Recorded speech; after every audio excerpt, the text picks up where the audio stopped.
Hello friends, 10 मई। तो आइए देखते हैं 10 मई से रिलेटेड कुछ मोस्ट इंपॉर्टेंट करंट अफेयर और उससे रिलेटेड कुछ फैक्ट्स। अगर आप किसी भी कॉम्पिटेटिव एग्जाम की तैयारी कर रहे हैं तो करंट अफेयर का ये एपिसोड एंड तक जरूर देखें। अगर आप इस एपिसोड का पीडीएफ चाहते हैं तो आप हमारे टेलीग्राम चैनल को ज्वाइन कर सकते हैं। टेलीग्राम का लिंक डिस्क्रिप्शन में मिल जाएगा। और अगर आप चैनल पे नए हैं तो चैनल को सब्सक्राइब कर लीजिएगा। तो आइए शुरू करते हैं आज का सवाल। सवाल नंबर 1 है, हाल ही में उर्दू लेखक सलाम बिन रज्जाक का निधन हो गया है। इन्हें किस वर्ष साहित्य अकादमी अवार्ड प्रदान किया गया था? ऑप्शन ए है 2003, ऑप्शन बी है 2004, ऑप्शन सी है 2005 या ऑप्शन डी है 2006। सही जवाब है ऑप्शन बी 2004। हाल ही में प्रसिद्ध उर्दू साहित्यकार और शिक्षाविद सलाम बिन रज्जाक का 83 वर्ष की आयु में निधन हो गया है। और सलाम बिन रज्जाक का जन्म रायगढ़ छत्तीसगढ़ में हुआ था। और सलाम बिन रज्जाक को 2004 में साहित्य अकादमी पुरस्कार प्रदान किया गया था उनकी कहानी कहानी संग्रह सिकिस्ता बुतों के दरमियान, इसके लिए उनको पुलित्जर पुरस्कार दिया गया था। आइए देखते हैं अगला नंबर सवाल।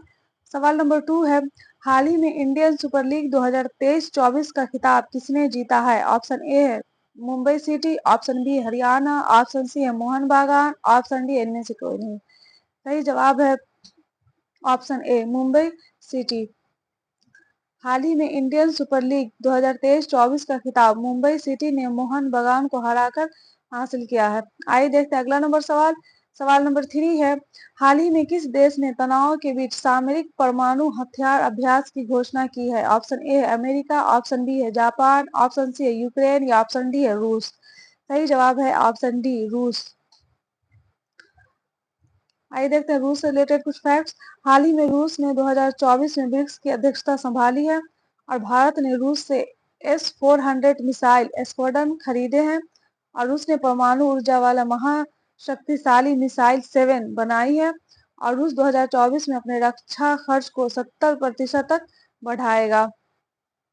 और हाल ही में रूसी अंतरिक्ष यात्री ओलोंग कोनोनेक ने 878 दिन या लगभग 2.5 साल से अधिक समय तक अंतरिक्ष में रहने के साथ ही अंतरिक्ष में सबसे अधिक समय बिताने का नया विश्व रिकॉर्ड बनाया है। आइए देखते हैं अगला नंबर सवाल। सवाल नंबर 4 है, हाल ही में किस राज्य में वेस्ट नाइल बुखार के लिए अलर्ट जारी किया गया है? ऑप्शन ए है केरल, ऑप्शन बी है राजस्थान, ऑप्शन सी है हिमाचल प्रदेश या ऑप्शन डी है गुजरात। सही जवाब है ऑप्शन ए केरल। हाल ही में केरल के तिरुवनंतपुरम और कोझिकोड जिलों से वेस्ट नाइल बुखार के मामले सामने आए हैं। और यह एक मच्छर जनित बीमारी है। वेस्ट नाइल संक्रमण के मुख्य लक्षण हैं सर दर्द, बुखार, मांसपेशियों में दर्द, चक्कर आना और याददाश्त में कमी है। लेकिन अधिकांश मामले में रोगियों का इनका अनुभव नहीं हो पाता है। आइए देखते हैं अगला नंबर सवाल।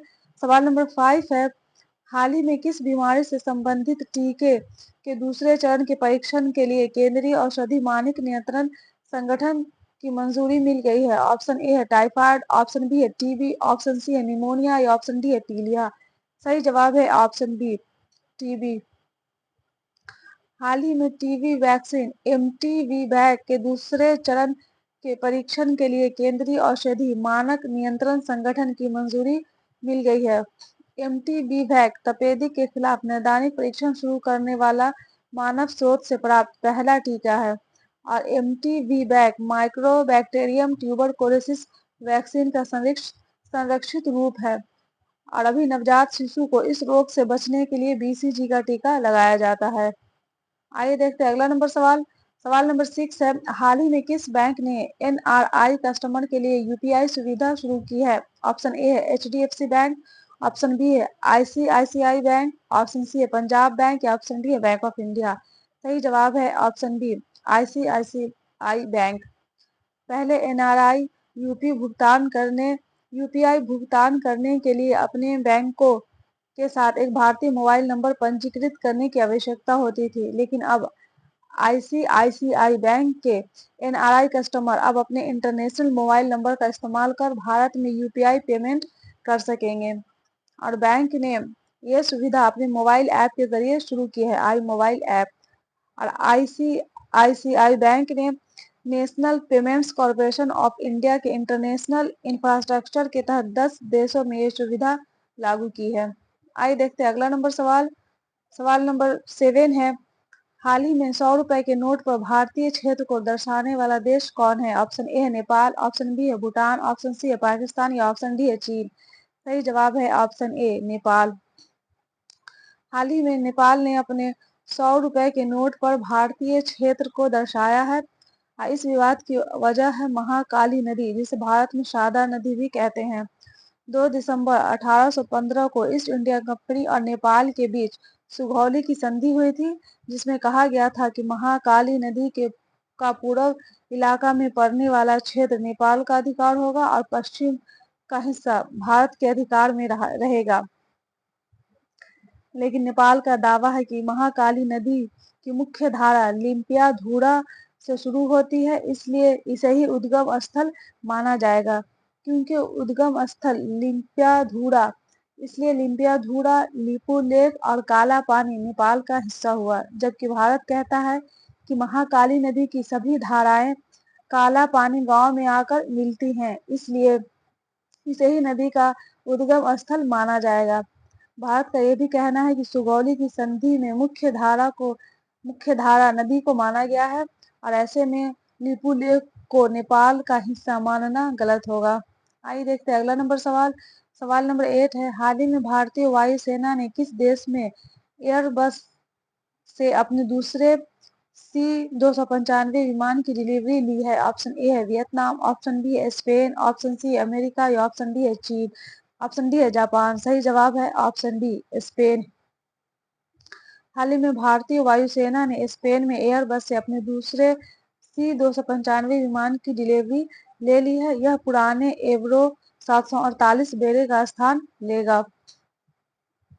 C-295 विमान स्पेनिश एरोस्पेस कंपनी CASA द्वारा डिजाइन और निर्मित किया गया है। आइए देखते हैं अगला नंबर सवाल। सवाल नंबर 9 है, हाल ही में भारतीय सेना और वायु सेना द्वारा गगन स्ट्राइक 11 अभ्यास का आयोजन कहाँ किया गया है? ऑप्शन ए है महाराष्ट्र, ऑप्शन बी है गुजरात, ऑप्शन सी है राजस्थान या ऑप्शन डी है पंजाब। सही जवाब है ऑप्शन डी पंजाब। हाल ही में भारतीय सेना और वायु सेना द्वारा गगन स्ट्राइक 11 अभ्यास का आयोजन पंजाब में किया गया है और यह अभ्यास सत्र में अपाचे और ALH-WSI हेलीकॉप्टरों ने भाग लिया है और इसका उद्देश्य थल सेना व आसमान में वायु सेना के बीच तालमेल स्थापित करना है। आइए देखते हैं अगला नंबर सवाल। सवाल नंबर 10 है, हाल ही में साहित्य श्रेणी में ऑटोबायोग्राफी के लिए किसे पुलित्जर पुरस्कार 2024 से सम्मानित किया गया है? ऑप्शन ए है ब्रेंडन सोम, ऑप्शन बी है क्रिस्टीना रिवरा गार्जा या ऑप्शन सी है अबोनी बूथ या ऑप्शन डी इनमें से कोई नहीं। सही जवाब है ऑप्शन बी क्रिस्टीना रिवरा गार्जा। हाल ही में अमेरिका कोलंबिया विश्वविद्यालय द्वारा पुलित्जर पुरस्कार 2024 की घोषणा की गई है और पुलित्जर अवार्ड हर साल साहित्य, पत्रकारिता, पत्रिका और संगीत के क्षेत्र में योगदान के लिए दिया जाता है। गोविंद बिहारी लाल प्रतिष्ठित पुलित्जर पुरस्कार प्राप्त करने वाले पहले भारतीय थे, जिन्हें 1937 में ये पुरस्कार मिला था और पुलित्जर पुरस्कार की शुरुआत 1917 में की गई थी और पुलित्जर पुरस्कार प्रदान करता है कोलंबिया विश्वविद्यालय अमेरिका। यह था करंट अफेयर का एपिसोड। अगर आपको ये एपिसोड अच्छा लगा हो तो एपिसोड को लाइक कर दीजिएगा और चैनल को सब्सक्राइब कर दीजिएगा और अपने दोस्तों के साथ शेयर भी कर दीजिएगा। Best of luck, take care.